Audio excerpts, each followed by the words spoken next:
once a week I would go out with another employee at Mimcom and we would interview communities. And 3 weeks in a row I met girls who had dropped out of school, girls who would have been in 7th grade or 9th grade, and who just no longer went to school. It was too difficult, not safe enough for them to travel that far alone. And it was one of the moments that I have had on this fellowship where I was just really struck by the tragic and unjust reality and inequities that exist under Israeli occupation. Working at Standing Together has allowed me to spend so much time with just an amazing, inspiring, hard group of people, very diverse group of people, both Jewish and Palestinian, who are working really hard to make this country, to make this place better for everyone.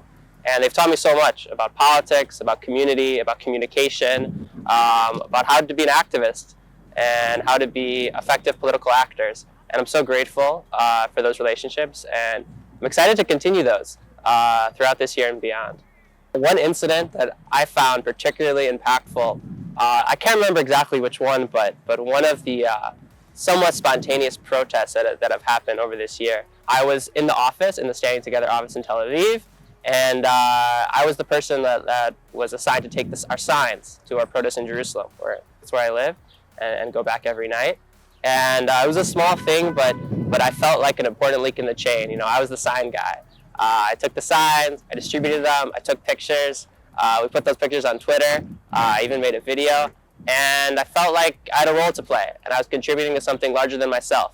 The fellowship gave me this incredible opportunity to work at 972, and I am working like fully as a journalist, pitching my own stories, writing them. My first day at the job, I suggested to the editor-in-chief, Ido, you know, like, I've never worked at all in journalism, right? Like, I just graduated college, so I guess I'll start like copy editing, and then slowly I'll work my way up. And he laughed in my face and he said, absolutely not. That's not how we do it here. Everyone does everything. Write a few pitches, pitch them to us. Here's a translation that you're gonna do, and next week we'll get you started on editing. It's a great team, and everyone was very responsive and helpful with all of the questions that I had. And now it's been a little more than 6 months, and I feel like I actually know what I'm doing, and I feel like I actually have had the chance to be a journalist in a way that I really didn't think was possible before. In addition to, you know, like being there and part of the protests, and like being like one person among many, I do feel like I've been able to also have this unique role, sort of as an explicator towards the diaspora Jewish community and non-Jews who also read 972 around the world, of like what's going on.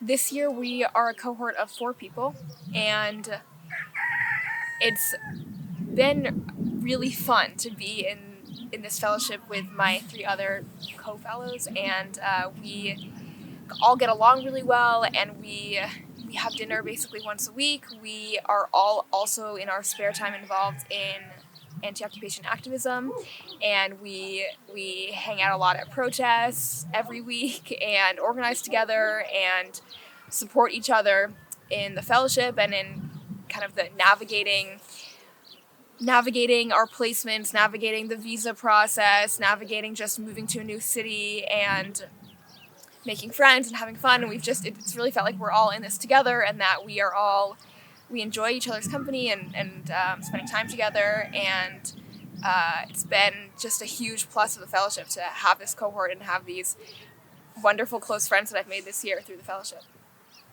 I think my experience would not be anything that it was without the cohort that we have. I feel very lucky to have these people.